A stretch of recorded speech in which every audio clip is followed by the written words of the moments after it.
हम आज पढ़ेंगे योग।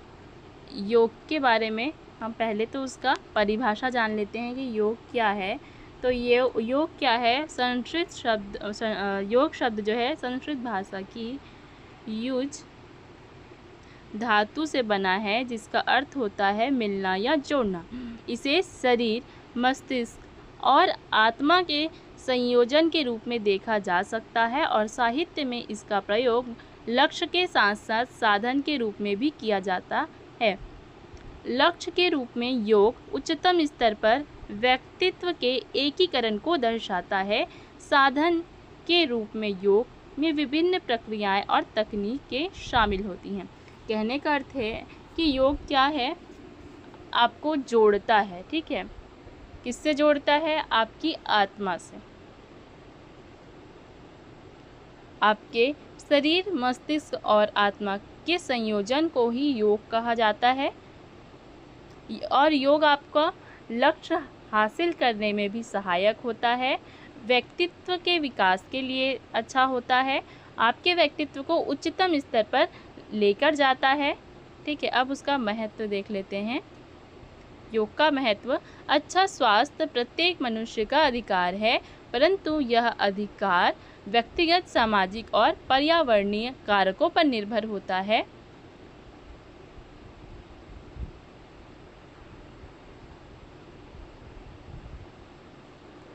शारीरिक स्तर पर योग बल, सहन शक्ति, क्षमता और उच्च ऊर्जा के विकास में मदद करता है। यह व्यक्ति को मानसिक स्तर पर उन्नत एकाग्रता, शांति और संतोष के साथ सशक्त भी बनाता है, जो आंतरिक और बाह्य सामंजस्य प्रदान करता है। इस प्रकार विद्यालयी स्तर पर योग का लक्ष्य बच्चों के शारीरिक, मानसिक और भावनात्मक स्वास्थ्य के लिए एक सकारात्मक और स्वस्थ जीवन शैली को प्रोत्साहित करना है। कहने का यहाँ पर अर्थ ये है कि किसी भी विद्यालय में, ठीक है, या अगर आप हॉस्टल वार्डन की तैयारी कर रहे हैं तो उसमें भी योग व शिक्षा 4 नंबर का आ रहा है। तो अगर आप उसके लिए भी इसे देखते हैं तो आप, मतलब कहने का मतलब ये है कि आप बच्चों को यदि योग सिखाते हैं तो क्या होता है कि उनका एकाग्रता जो है, किसी भी काम को करने का एकाग्रता जो है, चाहे पढ़ाई करने का हो या वो किसी भी चीज़ में स्किल सीख रहे हैं, कोई भी काम कर रहे हैं, तो उनकी एकाग्रता जो है बढ़ती है और साथ में उनको शांति मिलती है और संतोष भी मिलता है। ये भी चाहिए, ऐसा वाला जो बच्चों का विचारधारा होता है वो बदल के संतोष के रूप में आता है और सशक्त बनते हैं, जो आंतरिक और बाह्य सामंजस्य बनाता है, मतलब कि मन और शरीर दोनों का सामंजस्य बैठाता है। शारीरिक, मानसिक और भावनात्मक स्वास्थ्य के लिए योग अच्छा है, बच्चों के लिए और बड़ों के लिए भी। लेकिन अगर आप बचपन से ही बच्चों को सिखा रहे हैं तो वो उनके लिए और अच्छा है, इसलिए बचपन में विद्यालयों में योग को महत्व दिया गया है।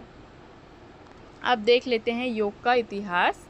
भारत में योग का उद्भव हजारों वर्ष पूर्व हुआ। इसकी उत्पत्ति सुख प्राप्त करने और दुखों से छुटकारा पाने की विश्वव्यापी इच्छा के कारण हुई। यौगिक जनश्रुति के अनुसार शिव को योग का संस्थापक माना गया है। 2700 ईसा पूर्व पुरानी सिंधु घाटी सभ्यता की बहुत सी मुद्राएं और जीवों के अवशेष संकेत देते हैं कि प्राचीन भारत में योग प्रचलन में था, परंतु योग का व्यवस्थित उल्लेख पतंजलि के योग दर्शन में मिलता है। ये पतंजलि के योग दर्शन, पतंजलि कौन है? एक क्या है?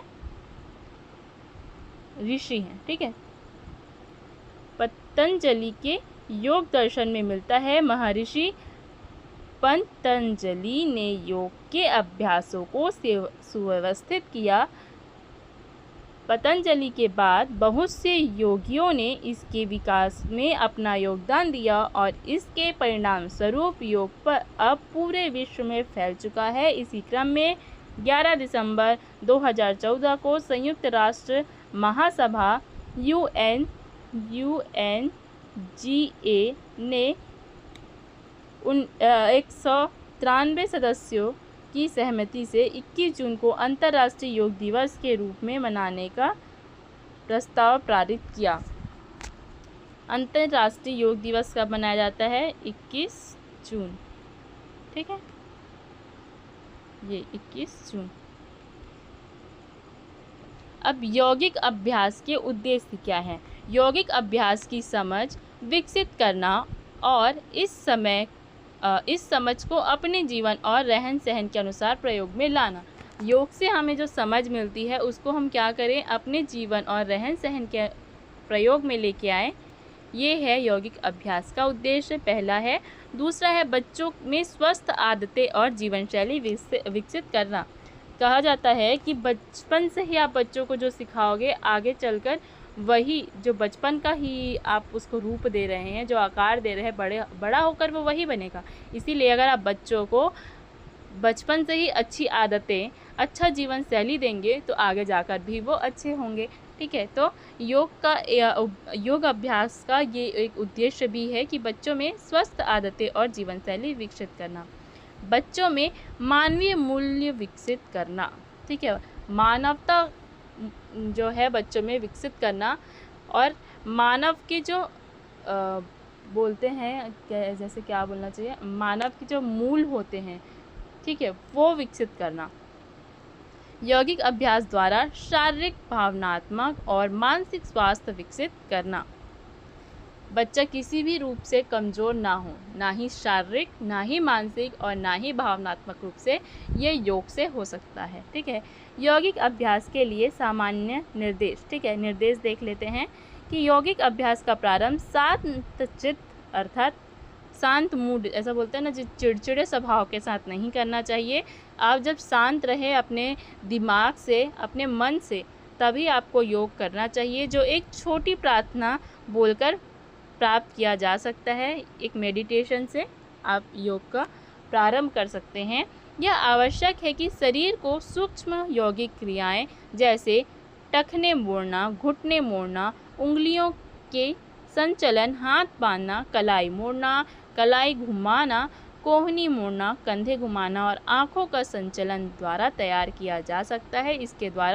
इसके बाद सूर्य नमस्कार का अभ्यास भी किया जा सकता है। योग के शारीरिक और मानसिक दोनों दृष्टिकोणों से अभ्यास में नियमितता आवश्यक है। यदि आप कोई सा भी योग करते हैं, कोई सा भी आसन करते हैं, तो आपके लिए क्या ज़रूरी है कि आप उसे रोज़ करें। ये नहीं कि आज किया, फिर 2 दिन बाद किया, फिर 4 दिन बाद किया, फिर 6 दिन बाद किया, 8 दिन 10 दिन बाद किया, ऐसा नहीं चाहिए। आपको ये रोज़ करना है। क्यों? आपके शारीरिक विकास के लिए भी, आपके मानसिक विकास के लिए भी। योग के लिए धैर्य एक महत्वपूर्ण आवश्यकता है। निराश न हो यदि आप आज किसी आसन को करने या कार्य संचालन के सही नियम के पालन में सफल नहीं होते। आपको प्रयासों में दृढ़ रहने की आवश्यकता है। ठीक है, जैसे हम कभी स्कूलों में जैसे हमें कराया जाता है योग, ठीक है, आसन, तो हम क्या करते हैं कि देखते हैं कि हमसे अच्छे से नहीं हो पा रहा, या तो जैसे झुकना है, आप झुक के अपने पैर की उंगलियों को छूना है, ठीक है, अंगूठे का छूना है, तो कई लोग बड़ी आसानी से कर लेते हैं, उनका बॉडी बहुत स्ट्रेचेबल होता है, और कई लोग क्या है नहीं कर पाते हैं, तो उनको ये लगता है कि हम क्यों नहीं कर पाए। तो इसमें निराश होने की आवश्यकता नहीं है। आपको क्या करना है, बस डेली मतलब रोज़ आपको उसका अभ्यास करते जाना है, प्रैक्टिस करते जाना है, जिससे आप भी आसानी से कर सकेंगे। प्रतिस्पर्धा ना करें बल्कि सहयोग करें। अब 2 लोग हैं जैसे कि वो एक दूसरे से कंपटीशन कर रहे हैं। आजकल तो योगा की क्लासेस भी होती हैं, ठीक है, स्कूल में भी सिखाया जाता है, या आप घर पर भी कर रहे हैं, किसी के भी साथ कर रहे हैं आप अगर योगा, और साथ में आप एक दूसरे के मतलब आप लोगों के दिमाग में ऐसा है कि मुझे उससे अच्छा करना है। आप ये नहीं सोच रहे हैं कि मुझे अच्छा करना है ताकि अच्छे से मतलब मेरा मानसिक विकास हो सके, शारीरिक विकास हो सके, लेकिन आप ये देख रहे हैं कि सामने वाला अगर इतना कर रहा है, अगर आज उसने 2 आसन कर लिए तो मैं भी 2 करूं या 3 करूं, उससे ज़्यादा करूं पर उससे कम नहीं। तो ये नहीं होना चाहिए, बल्कि अगर सामने वाले से नहीं बन रहा है तो आप उसे सहयोग करें कि ऐसे करिए, कि अगर आपसे नहीं बन रहा तो आप उससे पूछिए कि कैसे, मतलब इस आसन को कैसे करना चाहिए। प्रतिस्पर्धा की भावना योग के मार्ग में निश्चित रूप से एक बाधा होती है। प्रतिस्पर्धा हमारे अहम को पोषित करती है, जबकि योग हमें अपने अहम से ऊपर उठने में मदद करता है। ठीक है, योग क्या करता है, हमें अहंकार को छोड़ना सिखाता है। ठीक है, एक शांत जीवन जीना सिखाता है। लेकिन अगर आपके दिमाग में ऐसा है कि आप प्रतिस्पर्धा रख रहे हैं कि सामने वाले व्यक्ति से या अपने साथी से, किसी से भी, तो आप क्या कर रहे हैं, आपका योग करने का कोई महत्व ही नहीं रह जाता, क्योंकि जो चीज़ आपको योग छोड़ना सिखा रहा है आप उसको साथ लेके चल रहे हैं। यौगिक अभ्यास को अनुभवी शिक्षक के मार्गदर्शन से ही सीखना चाहिए। अगर आपको बिल्कुल भी नहीं आता है तो आप क्या करिए, पहले आप किसी शिक्षक से, जो योगा ट्रेनर होते हैं, योगा सिखाते हैं, योग सिखाते हैं, आप उनसे सीखिए पहले। उसके बाद आप उसको साथ में करते जाइए, और जब आप एक बार अच्छे से सीख ले उसके बाद आप उसको खुद से कर सकते हैं। लेकिन जब आपको नहीं आता है बिल्कुल भी, तो आप किसी शिक्षक के मार्गदर्शन से ही करिए। अधिकांश आसन, प्राणायाम और क्रियाएं खाली पेट या बहुत कम भरे पेट में की जानी चाहिए। इन अभ्यासों को शुरू करने से पूर्व मूत्राशय और आंतें खाली कर देनी चाहिए। भरे पेट से आपको कभी भी कोई सा भी आसन नहीं करना चाहिए। आपका पेट हमेशा खाली होना चाहिए या फिर बिल्कुल हल्का सा भरा हुआ। इसीलिए योग के लिए सबसे अच्छा टाइम होता है, जो अच्छा समय होता है, वह होता है सुबह का समय, क्योंकि आप उस टाइम उस समय आपने कुछ भी नहीं खाया होता है। इसलिए आप पहले योग करें, उसके बाद ही कुछ खाएं। अगर आपने कुछ खा लिया है, जैसे आप किसी और, आपको सुबह आसन करते, योग करते नहीं बन पा रहा है, आपका टाइम मैनेजमेंट नहीं हो पा रहा है, तो आप शाम में करना चाह रहे हैं या दोपहर में, किसी भी टाइम, तो आप क्या करिए, आपने जब खाना खाया है उसके बाद का आप काउंट करिए आपका टाइम, कि कम से कम 4 घंटे हो चुके होने चाहिए खाना खाए हुए। उसके बाद आप योग करिए। ठीक है, योगाभ्यास के लिए सुबह का समय सबसे अच्छा होता है। जो मैंने अभी बोला वही लिखा हुआ है, सुबह का सबसे अच्छा समय होता है, परंतु इसे दोपहर के खाने के 3 घंटे बाद शाम को खाली पेट के साथ भी किया जा सकता है। ठीक है, 3 या 4 घंटे का अंतराल ले सकते हैं, क्योंकि किसी में आपको 3 घंटे लिखा हुआ मिलेगा, कहीं पर 4 घंटे लिखा हुआ मिलेगा। ठीक है, तो आप 3 या 4 घंटे का अंतराल लीजिए, उसके बाद योग करिए और शाम के समय खाली पेट के साथ। योग को जल्दबाजी में या फिर जब आप थके हो नहीं करना चाहिए। जैसे कई लोगों का होता है कि आप योग करना है, जैसे एक डेली रूटीन पे आप बना के चल रहे हैं, तो अरे आज का मेरा योग रह गया, जल्दी जल्दी कर लेती हूँ, मेरे पास टाइम नहीं, जल्दी जल्दी काम करके मतलब ख़त्म करता हूँ। ऐसा कई लोगों का, मतलब इसको एक काम के रूप में समझना कि आज मतलब डेली हमको करना है, तो आज हमको ख़त्म करना ही है, मतलब हमारा डेली का रूटीन है। तो एक काम ये रह जाता है तो अच्छा नहीं लगेगा, उससे अच्छा जल्दी 5 मिनट में ख़त्म कर ले। तो इस प्रकार से आप योग कभी भी ना करें। ठीक है, जल्दबाजी में कभी भी ना करें, या आपका शरीर जो है या आपका मानसिक स्वास्थ्य दोनों थका हुआ है तब भी ना करें। यौगिक अभ्यास के लिए एक अच्छा हवादार, साफ, विघ्न रहित स्थान चुनें। जैसे कि आप क्योंकि योगा कर रहे हैं, आपका शरीर क्या होगा, थकेगा। ठीक है, पसीना आना है, थकना है शरीर को, बॉडी को आपका, और साथ ही बंद कमरे में आपको घुटन होगा। इसलिए एक ऐसा वातावरण चुनें जो खुला हुआ हो, हवादार हो। ठीक है, या फिर साथ में आपको एक साफ़ सुथरा वातावरण भी चुनना है, और साथ में ऐसा वातावरण भी चुनना है जिसमें कोई विघ्न ना हो। ये नहीं कि आपने योगा स्टार्ट ही किया, थोड़ा सा किया, फिर आपको किसी ने बुला लिया, आप उठ के चले गए, फिर आके थोड़ा आधा कर लेते हैं, फिर चले जाते हैं, फिर आके थोड़ा सा कर लेते हैं, या आपको कोई बार बार डिस्टर्ब कर रहा है और आप उससे बातें करने लग गए, फिर कर रहे हैं। इस तरीके से आपको योग नहीं करना है। योगाभ्यास कठोर सतह पर नहीं करना चाहिए। इस काम के लिए दरी, चटाई या कंबल का उपयोग करना चाहिए। योग ज़्यादातर नहीं, आपको ज़मीन पर ही करना चाहिए, लेकिन आप डायरेक्ट ज़मीन पर ना बैठिए। आपको क्या करना चाहिए, एक कंबल, दरी या फिर चटाई का उपयोग करना चाहिए जो थोड़ी मोटी हो, और फिर उसके ऊपर बैठकर आपको योग करना चाहिए। अभ्यास से पूर्व नहा लेना ठीक रहता है। व्यक्ति मौसम की आवश्यकता अनुसार ठंडा या गर्म पानी काम में ले सकता है। ठीक है, पहले तो मैं आपको ये बता दूं कि डायरेक्ट ज़मीन पर बैठकर योग क्यों नहीं करना चाहिए, क्योंकि आपकी बॉडी से जो विद्युत निकलता है, ठीक है, आपकी बॉडी जो एनर्जी निकलती है वो क्या होगी, जो धरती है, ठीक है, जो ज़मीन है वो उसे खींच लेगी। लेकिन यदि आप दरी, कंबल या फिर चटाई के ऊपर बैठते हैं तो क्या होगा कि आपकी जो एनर्जी निकल रही है वो आप तक ही रहेगी, वो अंदर ज़मीन उसे अवशोषित नहीं कर सकेगी, ठीक है, उसे अपने अंदर नहीं खींच सकेगी। अब है बात कि अभ्यास के पूर्व नहा लेना चाहिए। अगर आप नहाकर योग करते हैं तो क्या होगा, आप फ्रेश फील करेंगे और अच्छे से योग कर सकेंगे। और जैसे कि मौसम है, ठंड का मौसम है, तो आप चाहें तो गर्म पानी से भी नहा सकते हैं।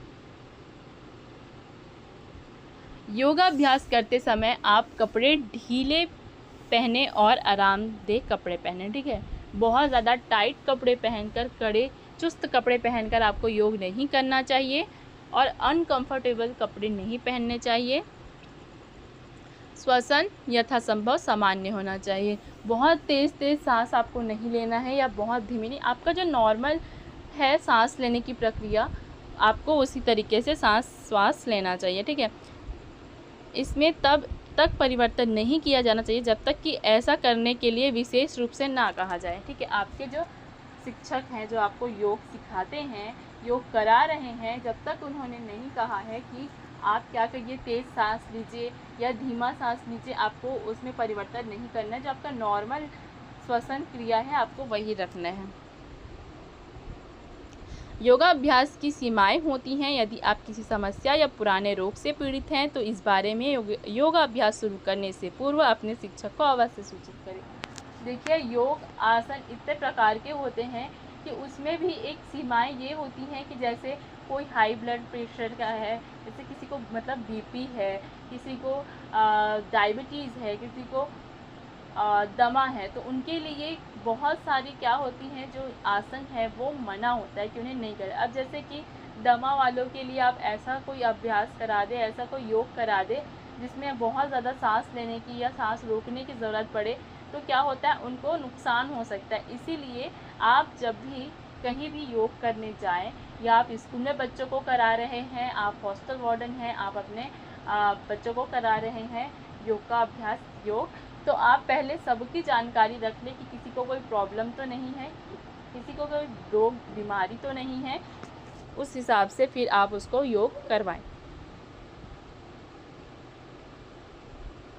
योगाभ्यास को बढ़त के सिद्धांत के आधार पर किया जाना चाहिए। प्रारंभिक अवस्था में आसान क्रियाओं को लिया जाना चाहिए, बाद में अधिक कठिन को किया जाना सकता है। अतः सरल यौगिक क्रियाओं के साथ शुरू करें और फिर धीरे धीरे उन्नत क्रियाओं की ओर बढ़े। कहने का ये मतलब है यहाँ पर कि क्या होता है कि आप बहुत ज़्यादा कठिन अभ्यास अगर सबसे पहले ही कर ले, आपको कुछ आता नहीं है, अगर सबसे पहले वही कर लेंगे तो क्या आप कर पाएंगे। आप जैसे कि डायरेक्ट दौड़ना तो नहीं शुरू किया ना अपने बचपन से, आप पहले उठे, गिरे, ठीक है, आप पहले घुटने के बल पर चढ़े, फिर क्या किया आपने, धीरे धीरे सहारे के साथ चलना अपने पाँव से शुरू किया, फिर बिना सहारे के चलना शुरू किया, उसके बाद दौड़ना शुरू किया। डायरेक्ट तो नहीं दौड़े और दौड़ भी नहीं पाते।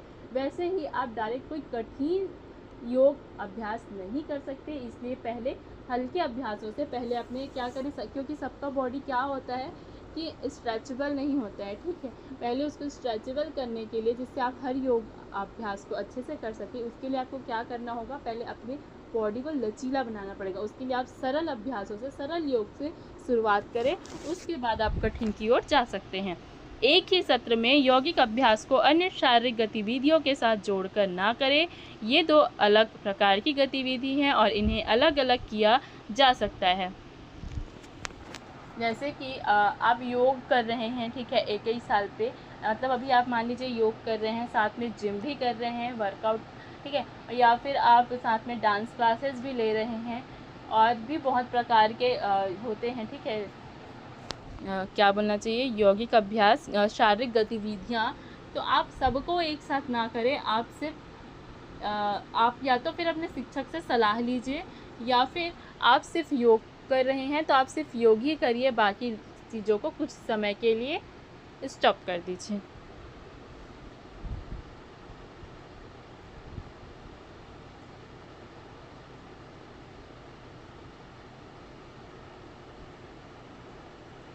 यौगिक क्रियाओं को एक बार विद्यालय में ठीक से सीखने के बाद घर पर स्वयं किया जा सकता है। ठीक है, ऊपर भी मैंने ये पॉइंट बताया था कि आप स्वयं से करने की कोशिश ना करें। यदि आपने अपने शिक्षक से विद्यालय में हो या यदि आप ट्रेनिंग लेने जा रहे हैं योग की, तो आप सीख लिया आपने, उसके बाद आप घर पर कर सकते हैं।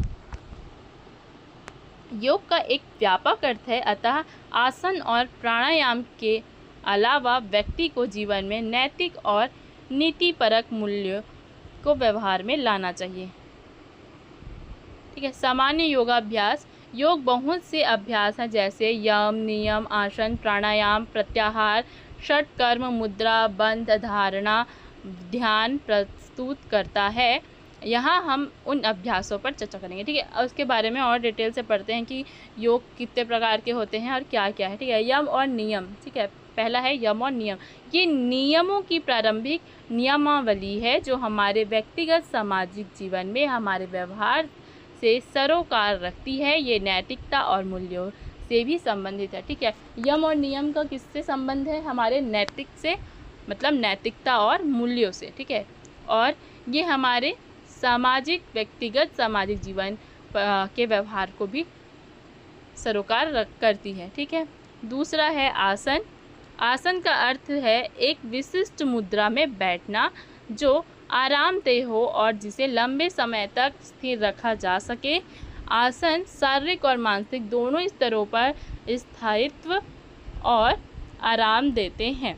आसनों का अभ्यास करने के लिए निर्देश हैं कुछ, जिन्हें हम देख लेते हैं। ठीक है, आसन सामान्यतः खड़े होकर, बैठकर, पेट के बल व कमर के बल लेटने के अनुक्रम में अभ्यास में लाए जाते हैं। यद्यपि अन्यत्र इसका क्रम भिन्न भिन्न हो सकता है। आसनों को शरीर और श्वास की जानकारी के साथ करना चाहिए। श्वास और शरीर के अंगों की गति के मध्य समन्वय होना चाहिए। सामान्य नियम के रूप में शरीर के किसी भाग को ऊपर उठाते समय श्वास अंदर भरे और नीचे लाते समय श्वास बाहर छोड़े। ठीक है, जो योगा होता है, ठीक है, मतलब कि जो अभ्यास करते हैं हम आसन बैठकर जो योग करते हैं, ठीक है, उसके लिए एक नियम है कि जब भी आप शरीर को ऊपर उठा रहे हैं किसी भी आसन में, तो आपका श्वास अंदर की ओर, मतलब अंदर भरे, मतलब बाहर से सांस खींचकर अंदर ले जाएं, और जब आप अपने शरीर को नीचे की ओर ले जाते हैं तब श्वास जो आपका अंदर आपने भर रखा है उसे बाहर छोड़ें। जो योग है वो कितने प्रकार के हैं, मतलब ये देखिए योग क्या है कि यम, नियम, आसन, प्राणायाम, प्रत्याहार, षटकर्म, मुद्रा, बंध, धारणा और ध्यान, इन सबको मिलाकर योग कहा जाता है। योग सिर्फ बैठकर करने वाला आसन नहीं है, इन सबको मिलाकर जो बनता है वो योग है। ठीक है, चलिए देखते हैं अभी। अभ्यास करने वालों को सभी निर्देशों का पालन ईमानदारी से करना चाहिए। उन्हें पूरे ध्यान के साथ अभ्यास करना चाहिए। अंतिम स्थिति चरणबद्ध तरीके से प्राप्त करनी चाहिए और शरीर के भीतर आंतरिक सजगता से उसे बंद आँखों के साथ बनाए रखना चाहिए। आप कोई सा भी अभ्यास कर रहे हैं तो आपको क्या करना चाहिए, आपको आँख बंद करके आपको उसे महसूस करना चाहिए और ऐसा समझना चाहिए कि आपके शरीर की जो विद्युत या एनर्जी है वो क्या हो रही है, निकल रही है। ठीक है, वो बढ़ रही है। आपको अपनी अंतरात्मा में झांकना है, एक प्रकार से समझिए। आसनों की अंतिम अवस्था को जब तक आरामदेह हो बनाए रखना चाहिए। किसी को भी आसन की सही स्थिति अपनी सीमाओं के अनुसार बनाए रखनी चाहिए और अपनी क्षमता से बाहर नहीं जाना चाहिए। आप अपनी बॉडी को अधिक पुश ना करें, मतलब कि आपसे नहीं हो पा रहा है यदि, तो आप ज़बरदस्ती अपने बॉडी को टॉर्चर ना करें। जहाँ तक होता है करिए, फिर धीरे धीरे अगर आप रोज़ अभ्यास करते जाते हैं तो वो एक दिन आपसे हो जाएगा, लेकिन एक ही दिन में आप सब कर लेंगे सोचना आप ये योग के आसन के नियम के अनुसार नहीं है। ठीक है, आसन बनाए रखने की स्थिति में आदर्श रूप में वहाँ किसी भी प्रकार की कंपन या असुविधा नहीं होनी चाहिए।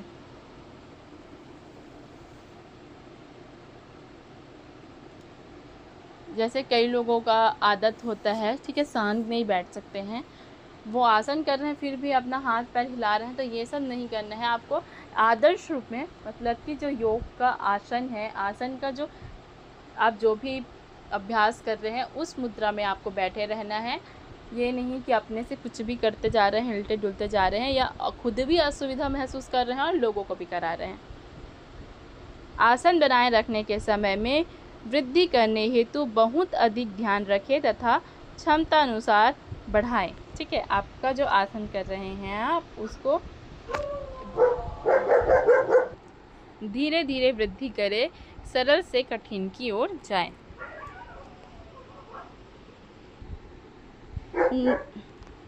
नियमित अभ्यास आवश्यक है। काफ़ी समय तक नियमित और अथक प्रयास वाले प्रशिक्षण के बाद ही आपका शरीर आपका आदेश सुनना प्रारंभ करता है। यदि किन्हीं कारणों से नियमितता में बाधा आती है तो जितना जल्द हो सके अभ्यास पुनः शुरू कर देना चाहिए। ठीक है, इस लाइन में समझाने जैसा कुछ नहीं है, सीधा साफ शब्दों में कहा गया है कि आपको नियमित अभ्यास करना है। यदि आप नियमित अभ्यास शुरू नहीं करेंगे तो आपके शरीर आपका बात नहीं सुनेगा। कहने का मतलब ये है कि जो आपका मानसिक, शारीरिक और भावनात्मक जो तीनों का मतलब विकास होना है योग से, वो नहीं होगा। और साथ में आपका जो शरीर है, जो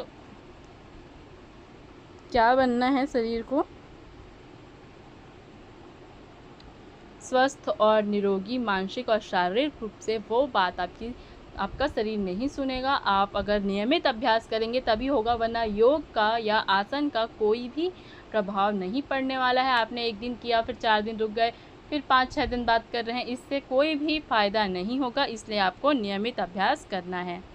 यदि किसी कारण आपका अभ्यास कुछ दिनों के लिए रुक गया है तो आप उसे अपना मानसिक मतलब तनाव महसूस ना करें।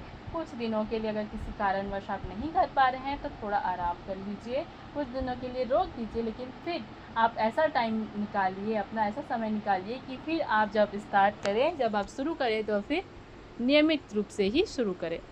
प्रारंभिक अवस्था में योगा अभ्यास अनुकूल और पुनः अनुकूल प्रक्रमों को शामिल करते हैं, अतः आरंभ में व्यक्ति अभ्यास के साथ कुछ थकान अनुभव कर सकता है, परंतु कुछ दिनों के अभ्यास के बाद शरीर और मानसिक समायोजित हो जाता है और व्यक्ति स्वस्थता और सुख का अनुभव करता है। क्या होता है, जब शुरू में हम आसन करते हैं तो हमारा बॉडी, हमारा शरीर उस चीज़ के लिए तैयार नहीं होता है। क्या होता है, सबका शरीर थोड़ा अकड़ा अकड़ा सा होता है, ठीक है, लचीलापन नहीं होता है शरीर में। तो जब हम कुछ आसन करते हैं तो शुरुआत में कुछ दिन तक हमें थोड़ा सा हमारे शरीर में दर्द का अनुभव रहता है और थोड़ा सा इसकी वजह से हमारा मानसिक भी थोड़ा सा मतलब दिमाग हमारा इसकी वजह से तनाव में रहता है। लेकिन जैसे जैसे हम इसका अभ्यास अच्छे से करते जाते हैं हमारा शरीर भी लचीला हो जाता है और हमारा मानसिक जो सुख है वो भी हमको मिलता है। अब देखते हैं प्राणायाम क्या है। प्राणायाम में श्वसन की प्राणायाम जो है श्वसन की तकनीक है जो श्वास या श्वसन प्रक्रिया के नियंत्रण से संबंधित है। प्राणायाम प्रचलित रूप से यौगिक श्वसन कहलाता है, जिसमें हमारे श्वसन प्रतिरूप का ऐच्छिक नियंत्रण है। प्राणायाम क्या है बोला जा रहा है। प्राणायाम क्या है, श्वसन की प्रक्रिया है, एक तकनीक है। इसमें प्राणायाम जो है उसमें क्या करते हैं, हम श्वास को अंदर लेना बाहर निकालना, ठीक है, ये एक प्रक्रिया होती है जो हम प्राणायाम में करते हैं और ये हमारे श्वास पे नियंत्रण रखना सिखाता है, ठीक है, मतलब हम अपने श्वास को नियंत्रित रखते हैं इस प्राणायाम में, ठीक है। प्राणायाम श्वसन तंत्र के स्वास्थ्य को प्रभावित करता है।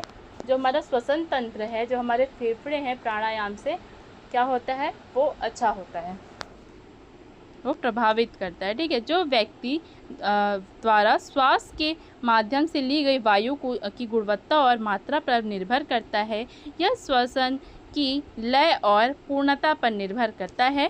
प्राणायाम द्वारा अभ्यासकर्ता के श्वसन, हृदय वाहिका और तंत्रिका तंत्र लाभकारी ढंग से कार्य करते हैं, जिससे उसे भावनात्मक स्थिरता और मानसिक शांति प्राप्त होती है, ठीक है।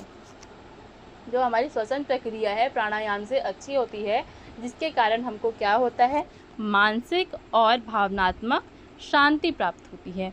प्राणायाम के 3 पहलू होते हैं जिन्हें पूरक, रेचक और कुंभक कहते हैं। पूरक नियंत्रित अंतः श्वसन है, ठीक है। पूरक जो क्या है, नियंत्रित अंतः श्वसन है। रेचक नियंत्रित उच्च श्वसन है और कुंभक श्वसन का नियंत्रित धारण रोकना है, ठीक है। मतलब जो अंदर का जो हम श्वास ले रहे हैं, श्वास को अंदर ले रहे हैं, वो क्या है, पूरक है। और उच्च श्वसन कर रहे हैं, बाहर निकाल रहे हैं सांस को, वो है रेचक। और जो हम नियंत्रण कर रहे हैं अपने सांसों में, सांस को रोक के रख रहे हैं अंदर, या अंदर रोक के रखते हैं सांस को, ठीक है, वो क्या है, कुंभक है, ठीक है। प्राणायाम करने हेतु निर्देशानुसार, ठीक है, प्राणायाम करने के लिए कुछ निर्देश बताए गए हैं। जो है, प्राणायाम यथासंभव आसन करने के बाद करना चाहिए। शीतली और शीतकारी के सिवाय प्राणायाम में श्वसन नाक द्वारा ही करना चाहिए। प्राणायाम करते समय चेहरे की मांसपेशियों, आँखों, कानों, गर्दन, कंधों पर या शरीर के किसी अन्य भाग में तनाव नहीं होना चाहिए, ठीक है। प्राणायाम ऐसी प्रक्रिया है जिसमें आपको अपने शरीर के किसी भी अंग पर तनाव नहीं देना है। सिर्फ आपको क्या करना है, नाकों से आपके क्या करना है, श्वास अंदर और बाहर लेना है, ठीक है। प्राणायाम करते समय आंखें बंद रहनी चाहिए। प्रारंभ में व्यक्ति को श्वसन के सामान्य प्रवाह के बारे में सजग रहना चाहिए। श्वसन और उच्च श्वसन को धीरे धीरे लंबा करना चाहिए, ठीक है। एक ही बार में या एक ही सांस आपको जब आता नहीं है तो एक ही बार में आप लंबी लंबी सांसें ना लीजिए, जैसा आपका सामान्य है उस हिसाब से लीजिए, फिर धीरे धीरे उसको बढ़ाइए, ठीक है। श्वसन पर ध्यान देते समय अपने पेट की स्थिति को देखें, जो श्वास अंदर भरते समय फूलता है और श्वास छोड़ते समय अंदर जाता है। प्रारंभिक अवस्था में व्यक्ति को 1:2 के अनुपात का श्वसन अनुपात बनाए रखना चाहिए। धीरे धीरे सीखना चाहिए, जिसका अर्थ है उच्च श्वसन का समय अंतः श्वसन के समय से 2 गुना होना चाहिए, परंतु प्राणायाम करते समय ऊपर वर्णित आदर्श अनुपात बनाए रखना चाहिए, ठीक है। मतलब कहने का ये मतलब है कि आपको जो अनुपात दिया गया है कि 1:2 होना चाहिए। मतलब कि आपने जितना, मान लीजिए 1 मिनट आपने सांस अंदर रखा तो आपको 2 मिनट तक सांस बाहर रोकना है, ठीक है। तो इस अनुपात को बनाए रखना चाहिए प्राणायाम करते समय। पर यदि आपसे ऐसा ना हो पा रहा हो, ठीक है, सबका क्या होता है कि आपने जब तक प्रैक्टिस नहीं की है, सबका जो सामान्य सांस लेने की प्रक्रिया है वो भी अलग अलग होती है, ठीक है। तो अगर आपसे ये ना हो पा रहा हो ये अनुपात मेंटेन करना, तो आप क्या करिए कि शुरुआत में आप कम ही रखिए। अगर आपसे कम हो रहा है तो फिर धीरे धीरे उसको बढ़ाइए। बढ़ाने के लिए जल्दबाजी ना करिए, ठीक है। अब देखते हैं प्रत्याहार क्या होता है। योग के अभ्यास में मस्तिष्क पर नियंत्रण करने हेतु प्रत्याहार का अभिप्राय इंद्रियों के संयम से है। प्रत्याहार में ध्यान को बाह्य वातावरण के विषयों से हटाकर अंदर की ओर लाया जाता है। आत्मनिरीक्षण, अच्छी पुस्तकों का अध्ययन कुछ ऐसे अभ्यास है जो प्रत्याहार में मदद करते हैं, ठीक है। आत्मनिरीक्षण करना मतलब प्रत्याहार का ये मतलब है कि बाहर की चीज़ों को छोड़कर आप क्या करें, अपने इंद्रियों में संयम रखें, ये होता है प्रत्याहार, ठीक है। और साथ में क्या बोल रहा है, आप अपने अंदर की जो आत्मनिरीक्षण है, अपने आत्मा को जानने में आप अगर ध्यान देते हैं तो ये प्रत्याहार में आता है। और प्रत्याहार को करने के लिए आप अच्छी पुस्तकों का अध्ययन कर सकते हैं, ठीक है, आत्मनिरीक्षण कर सकते हैं। ये सब आपको प्रत्याहार करने में मदद करेंगे, ठीक है। बंद और मुद्रा। बंद और मुद्रा ऐसे अभ्यास हैं जिनमें शरीर की कुछ अर्ध स्वैच्छिक और अनैच्छिक मांसपेशियों का नियंत्रण शामिल होता है। ये अभ्यास स्वैच्छिक नियंत्रण बढ़ाते हैं और आंतरिक अंगों को स्वस्थ बनाते हैं। ये क्या है ये बताते हैं हम, ठीक है। बंद और मुद्रा कहने का ये तात्पर्य है यहाँ पर कि जो हमारा स्वैच्छिक और अनस्वैच्छिक, कहने मतलब हमारी जो इच्छा है और अनिच्छा, ठीक है, हमारी इच्छा के अनुसार या जो इच्छा नहीं है उसके अनुसार भी मांसपेशियों का जो नियंत्रण शामिल करना होता है, ये बंद और मुद्रा के द्वारा होता है। इस अभ्यास को हम स्वैच्छिक नियंत्रण के द्वारा बढ़ाते हैं और आंतरिक अंगों को स्वस्थ बनाते हैं, ठीक है। इससे क्या होता है, बंद और मुद्रा से हमारे जो आंतरिक स्वास्थ्य है, ठीक है, हमारे आंतरिक अंगों का जो स्वास्थ्य है वो अच्छा होता है, स्वस्थ होता है, ठीक है। अब है षट कर्म क्रिया या फिर शुद्धिकरण अभ्यास। ये क्या होता है, चलिए देखते हैं। षट कर्म का अर्थ है 6 प्रकार के कर्म या क्रियाएं। क्या है ये 6 प्रकार के कर्म, चलिए आगे देखते हैं। जहाँ क्रिया का अर्थ कुछ विशिष्ट कार्यों से है, षट कर्म में शुद्धिकरण प्रक्रिया है जो शरीर के विशेष अंगों से विजातीय तत्वों को बाहर निकालकर शुद्ध करती है, ठीक है। इसका मतलब ये है कि आपके शरीर के अंगों को शुद्ध करना इस क्रिया के अंदर आता है, षटकर्म क्रिया के अंदर, ठीक है। शुद्धिकरण शरीर और मस्तिष्क को स्वस्थ रखने में मदद करता है। हठ योग की पठन सामग्री में 6 शुद्धिकरण क्रियाएं वर्णित है। ये हैं नेति, धौती, बस्ती, त्राटक, नौली और कपालभाति। ये क्या करती हैं, आपके आंतरिक अंगों को स्वस्थ करती हैं, ठीक है। जल, वायु या शरीर के कुछ अंगों के जोड़ तोड़ से इनका लाभकारी उपयोग आंतरिक अंगों या तंत्रों को साफ करने हेतु किया जाता है। क्रियाओं के अभ्यास के लिए निर्देश हैं। क्रियाएं खाली पेट में होनी चाहिए। जो षट कर्म की जो क्रियाएं हैं वो खाली पेट में होनी चाहिए, अतः बेहतर है कि इन्हें प्रातः काल ही उठकर किया जाए। जितने भी योग हैं, आपको अच्छा रिजल्ट चाहिए तो आप प्रातः काल पर ही करिए, ठीक है। क्रियाएं किसी विशेषज्ञ की देखरेख में ही की जानी चाहिए। प्रत्येक क्रिया करने का एक विशिष्ट तरीका होता है जो उसे सुनिश्चित रूप से ठीक उसी प्रकार ही किया जाना चाहिए। षट कर्म की जो क्रियाएं हैं, जैसा उसका तरीका है उसी प्रकार से उसे करना चाहिए। विभिन्न वस्तुएं जैसे जल, नमक, वायु प्रत्येक क्रिया में उपयोग में लिए जाते हैं, ठीक है। इन षट कर्म क्रियाएं, जिसे शुद्धिकरण क्रियाएं भी कहते हैं, इसमें जल, नमक और वायु का उपयोग किया जाता है, ठीक है। ध्यान अब चलिए ध्यान के बारे में जानते हैं। ध्यान एक अभ्यास है जो शरीर तथा मन को एकाग्रचित करने में सहायक करता है, ठीक है। आपके मन को एकाग्र करने में तथा आपके शरीर को एकाग्र करने में क्या ध्यान जो है वो सहायता करता है, ठीक है। ध्यान में एक वस्तु जैसे कि नाक का अग्रभाग भूमध्य पर अधिक समय तक ध्यान केंद्रित रहता है, ठीक है। नाक के अग्रभाग या फिर भूमध्य पर अधिक समय तक ध्यान केंद्रित किया जाता है।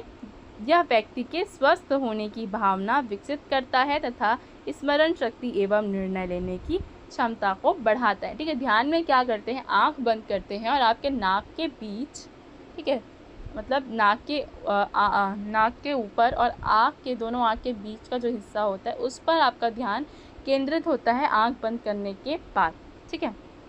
ये क्या करता है, हमारा जो स्मरण शक्ति है उसको बढ़ाता है, किसी भी चीज़ को याद रखने की शक्ति को बढ़ाता है और निर्णय लेने की क्षमता को बढ़ाता है, ठीक है। ध्यान के अभ्यास के लिए कुछ निर्देश हैं जो इस प्रकार हैं। आसनों और प्राणायाम का अभ्यास ध्यान में काफ़ी लंबे समय तक एक ही अवस्था में बैठने की क्षमता विकसित करने में मदद करता है, ठीक है। ध्यान में आपको क्या करना पड़ता है कि बहुत समय तक एक ही मुद्रा में बैठना होता है, ठीक है।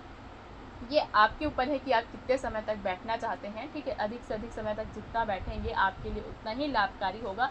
पर एक जगह पर बहुत समय तक बैठ पाना नॉर्मल सामान्य व्यक्तियों के लिए संभव नहीं है, लेकिन जब आप आसन करते हैं या प्राणायाम करते हैं तो उससे आपका एक समय तक बहुत समय तक एक जगह पर बैठ पाना थोड़ा सा आसान हो जाता है, ठीक है।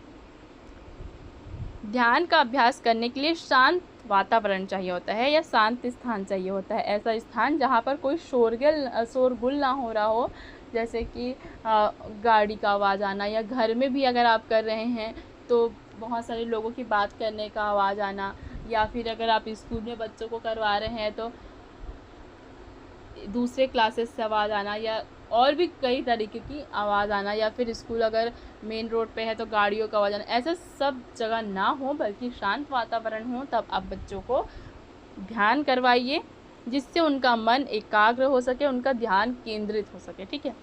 आंतरिक सजगता में प्रवेश करने के लिए आंखें सरलता से बंद कर ले। कहने का मतलब है आप आँखों को धीरे धीरे बंद करिए और अपने अंदर झांकिए, ठीक है। ध्यान को केंद्रित रखिए दोनों आँखों के बीच, नाक के ऊपर, और आप अपने अंदर झाँकिए, ठीक है? अंदर को देखिए, अपने आंतरिक सजगता को में प्रवेश करिए और ध्यान के अभ्यास के दौरान बहुत से विचार, स्मृति एवं संवेग उत्पन्न होते हैं जो दिमाग में आते हैं, उनके प्रति कोई प्रतिक्रिया नहीं करें। कभी-कभी ऐसा हो जाता है कि आप जिस चीज़ को भूलना चाह रहे हैं, मतलब बच्चों में ऐसा भी हो सकता है, बच्चों में नॉर्मल तो ऐसे कोई डिप्रेशन वाली चीज़ नहीं होती, बट कभी-कभी ऐसा हो सकता है कि उन्हें कोई चीज़ याद करके रोना आ जाए, या क्योंकि दिमाग आपका शांत होता है, उस टाइम आपकी आंखें बंद होती हैं, तो पुरानी चीज़ें आपको याद आ सकती हैं, या आपको कुछ चाहिए उसका आपको याद आ सकता है, ठीक है? चाहे किसी के लिए भी हो, किसी बच्चे के लिए हो, बड़ों के लिए हो, किसी के लिए भी हो, तो आपको वो सब पे ध्यान नहीं देना है, आपको अपने ऊपर ध्यान देना है। अपने मन को झाँकिए और इन सब जो आपके विचार उत्पन्न हो रहे हैं आपके दिमाग के, चाहे वो आपके जीवन से संबंधित हो या आपके ख़याली पुलाव जैसे से, मतलब आपके ऐसी कभी-कभी होता है ना, जो ना हुआ हो वो भी दिमाग में ऐसे ही चलते रहता है, अगर ऐसा हुआ तो, वैसा हुआ तो ये सब पर आप प्रतिक्रिया ना दें और अपना ध्यान केंद्रित रखें। प्रारंभ में सामान्यतः श्वसन पर ध्यान केंद्रित करना कठिन होता है। यदि मन इधर-उधर भटकता है तो अपने को दोषी ना समझें और ये ना समझें कि ये आपसे ही बस क्यों नहीं हो पा रहा है, बाकी सब तो अच्छे से कर लेते हैं। तो शुरुआत में किसी से भी अच्छे से नहीं होता है, सबका मन जो है इधर-उधर भटकता है, सबका जो दिमाग है वो नई-नई क्या करता है, विचार उत्पन्न करता है और मन एक जगह एकाग्र नहीं होता है, सबके साथ होता है, ठीक है?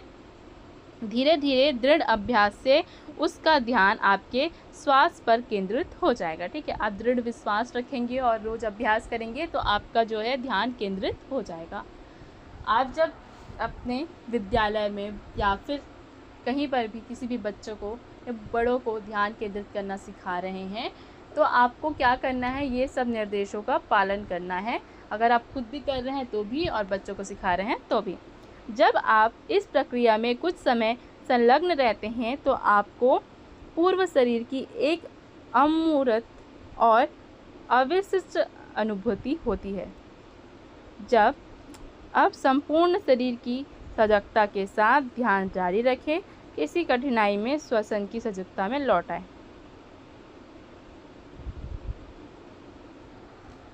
ठीक है, अब जब ध्यान केंद्रित रखते हैं, ठीक है, कुछ समय आप ध्यान को केंद्रित रख रहे हैं, तो फिर क्या होता है, अगर आपको सांस लेने में कठिनाई हो रही है या फिर किसी भी प्रकार की असहजता महसूस हो रही है, तो आप क्या करें, वापस सजगता में लौट आएँ, मतलब ध्यान से हट जाएँ, अपनी आंखें धीरे धीरे खोल लीजिए और आप नॉर्मल हो जाएं। ठीक है, तो ये था योग और उसकी 6 क्रियाएं।